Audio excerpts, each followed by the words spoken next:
Who gave coalition forces in Libya the right to eliminate Gaddafi? Well, that's the question Vladimir Putin's been asking during an official visit to Denmark.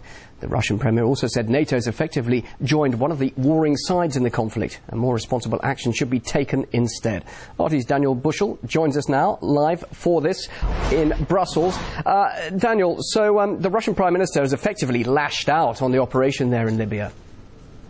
Yes, he's made the speech in Denmark and he was very angry. He says that Gaddafi is not the best person in the world. Sure, he's made many mistakes, done many bad things, but that does not give the coalition the right to bomb indiscriminately. His words were that they are bombing Gaddafi's palaces in Tripoli every night. Now, coalition said that their plan was not to get rid of Gaddafi. So his question was, Mr. Putin's question was, why are the coalition forces obviously making this effort to go after Colonel Gaddafi himself? Now, we also heard that the experts here in Brussels have confirmed that there is bombing going on by the coalition forces, which is not being covered by the media here in the European Union. Mr. Putin added that oil was a key interest for the Western powers, for the European powers who have gone into Libya, that they want to get rid of Gaddafi and install people who are more favourable to the European Union so that European companies can control the oil reserves. Let's have a listen to exactly what Mr. Putin had to say. The coalition said destroying Gaddafi was not their goal. Then why bomb his palaces? Now some officials have claimed that eliminating him was in fact their goal. Who gave them that right? Did he have a fair trial? Returning to the no-fly zone, the bombings are destroying the country's entire infrastructure. When the so-called civilized world uses all its military power against a small country, destroying what's been created by generations, I don't know if that's good.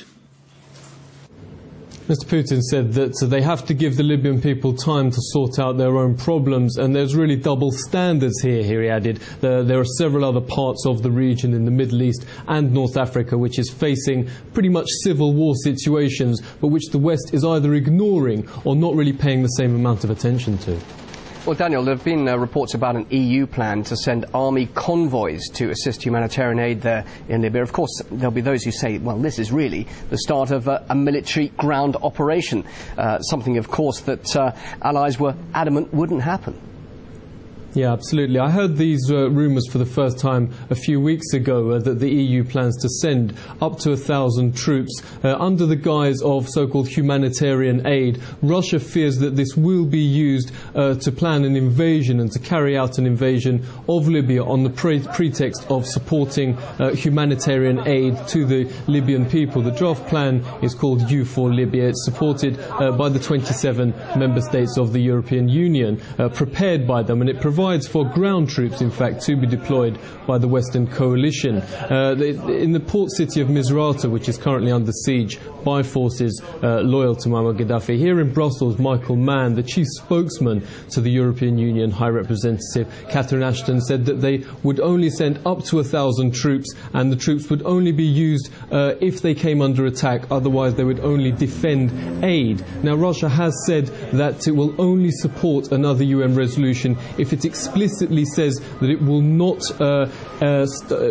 continue the violence, that if it ends the violence and starts negotiations, then that is the only condition under which they would support that. Now, I've been speaking to military analysts here in Brussels, and they confirm that ground troops are already in operation in Libya. This is not being covered by the media in the European Union, but troops are already in operation, and they are pushing forward in Libya with Colonel Gaddafi as the target. Daniel, thanks very much indeed for that. That's Daniel Bushell live there in Brussels.